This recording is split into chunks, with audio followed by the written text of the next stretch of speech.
نحمده ونصلي علی رسوله الکریم اما بعد۔ آج کا اہم مسئلہ سب سے پہلے خواب کی تعبیر۔ خواب میں کتی کا دودھ اس کے پینے والے کے لیے خوف و دہشت کی علامت ہے۔ آج کا اہم مسئلہ کفن کیسا ہو۔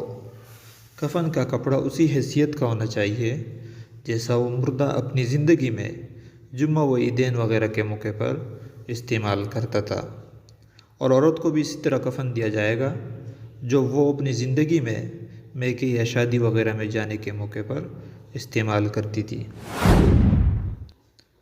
آج کی حدیث، رسول اللہ صلی اللہ علیہ وسلم نے ارشاد فرمایا، قرب قیامت میں علم رفتہ رفتہ اٹھا لیا جائے گا، جہالت بکثرت پھیل جائے گی، اور پھر اسی جہالت کی وجہ سے بہت سے فتنے پھوٹ پڑیں گے۔ ترمذی شریف حدیث نمبر 2205۔ وآخر دعوانا ان الحمد للہ رب العالمین۔